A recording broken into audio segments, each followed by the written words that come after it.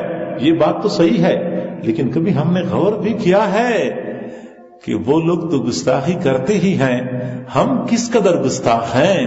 کبھی ہم نے سوچا ہے کہ جب ہم صبح صبح اٹھتے ہیں اور ہم اپنے چہرے کے اوپر چھری چلا رہے ہوتے ہیں، حضور علیہ الصلوۃ والسلام کی سنتوں کو ذبح کر رہے ہوتے ہیں، پھر وہی سنتوں کے بال گندی نالی میں ہم پھینک دیتے ہیں. اس نالی میں، اس گٹر میں جہاں بندوں کا پیشاب بھی ہوتا ہے، پخانہ بھی ہوتا ہے، جانوروں کا گوبر بھی ہوتا ہے، اسی نالی کے اندر نبی کی سنتوں کے بال بھی تیر رہے ہوتے ہیں. کون یہ بہاتا ہے؟ ہم بہاتے ہیں، جو ہم اپنے آپ کو عاشق رسول کہتے کہلواتے ہیں. کبھی ہم نے سوچا ہے ہم گستاخی کر رہے ہیں یا نہیں کر رہے؟ سمجھانے کے لیے عرض کرنا ضروری ہے. زیر ناف بال جن سے لوگ نفرت کرتے ہیں، اگر کوئی بندہ صاف کر لے، پانی میں بہا دے، نالی میں بہائے، بہانا جائز نہیں ہے. کوئی بندہ اس کو کوڑی کے ڈھیر میں پھینکے، پھینکنا جائز نہیں ہے. کوئی بندہ پاؤں کے تلے روندے، روندنا جائز نہیں ہے. کیوں؟ انسان کا جز ہے، اگرچہ زیر ناف بال ہیں پھر بھی انسان کا جز ہے. گندے نالی میں بہانا جائز نہیں ہے. اب شریعت تو ان بالوں کو بھی نالی میں بہانے کی اجازت نہیں دی تھی، اور ہم روزانہ بلا ناغہ حضور علیہ الصلوۃ والسلام سے نسبت رکھنے والی سنت پانی میں بہا رہے ہوتے ہیں. نہ مردوں کو افسوس ہوتا ہے، نہ گھر کی عورتوں کو افسوس ہوتا ہے. خواتین سے گزارش ہے، مردوں کو احساس دلائیں، مردوں کو احساس دلائیں. جب وہ نالی میں بہا رہے ہوتے ہیں، کم از کم ایک لمحے کے لیے ان کو متوجہ کر لیا کریں. یہ کیا کر رہے ہو؟ یہ نبی کی سنت نہیں ہے، اس کی نبی سے نسبت نہیں ہے. یہ کہاں پانی میں بہتی ہوئی جا رہی ہے؟ ہمیں چاہیے کہ ہم یہ سلسلہ ترک کر دیں. اگر یہ نہیں ہو سکتا، میں دوستوں سے کہا کرتا ہوں کم از کم ان بالوں کو جمع کر لیں، محفوظ کر دیں، کسی صاف شاپر کے اندر بند کر کے طاقچے میں رکھ لیا کریں، اور ایک مرتبہ محبت کی نگاہ ان بالوں کے اوپر ڈالا کریں. اللہ، میں اپنی داڑھی کے اوپر نہ رکھ سکا، میں کمزور ہوں، میں نفس اور شیطان کا بندہ ہوں، لیکن اللہ میں محبت کی نگاہ سے تیرے محبوب کی سنت کی طرف دیکھ رہا ہوں، جس کو میں نے روشن دان میں یا طاق میں سجایا ہوا ہے. چند دن متواتر ہم اس طرح روزانہ رکھیں گے اور پھر دیکھتے رہیں گے. ممکن ہے پروردگار ذوالجلال ہمارے دل میں حقیقی محبت پیدا کر دے، اور ہم اپنے چہروں کو سنتوں کے ساتھ سجانے کے ساتھ اللہ تعالی ہمیں توفیق عطا فرمائے.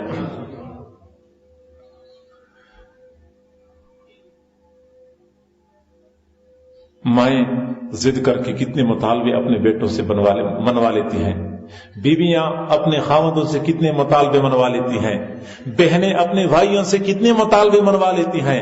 تو یہ بھی تو ایک مطالبہ ہے. کبھی ماں کھانا ترک کر دے، اس وقت تک بیٹا کھانا نہیں کھاؤں گی جب تک کہ تو سنت چہرے پہ سجانے کا ارادہ نہیں کرے گا، اس وقت تک میں کھانا نہیں کھاؤں گی. ایک وقت، دو وقت، تین وقت وہ کھانا نہیں کھائے گی، بیٹے کا دل نرم ہو جائے گا. کبھی بہن اس طرح ضد کر لے اپنے بھائی کے سامنے کہ میں اس وقت تک کھانا نہیں کھاؤں گی جب تک کہ تو نے نبی کی سنت کو چہرے پہ نہیں سجائی. دیکھیں بھائی، خود بخود نرم ہو جائے گا، خاوند خود بخود نرم ہو جائے گا. اگر اس طرح مائیں بہنیں بیٹیاں کوشش کریں گی تو وہ بھی حضور علیہ الصلوۃ والسلام کی سنتوں کی اپنانے میں حصہ دار بن جائیں گی. تو ایک تو ہم نے آپ علیہ الصلوۃ والسلام کی پیروی کرنی ہے. وضع میں تم ہو نصارا تو تمدن میں ہنود، وضع میں تم ہو نصارا تو تمدن میں ہنود. یہ مسلمان ہیں جنہیں دیکھ کے شرمائے یہود. میرے بھائی، شاید آپ کو میرا یہ انداز اچھا نہ لگتا ہو، لیکن میں تمہیں کس طریقے سے سمجھاؤں، میں کیسے آپ کے دلوں میں یہ بات اتار دوں کہ آپ علیہ الصلوۃ والسلام کی سنتوں میں ذلت نہیں ہے، آپ علیہ الصلوۃ والسلام کی سنتوں میں عزت ہی عزت ہے، دنیا میں عزت ہے، آخرت میں عزت ہے. میں اپنے دل کے درد کا اظہار تمہارے سامنے کس طرح کروں؟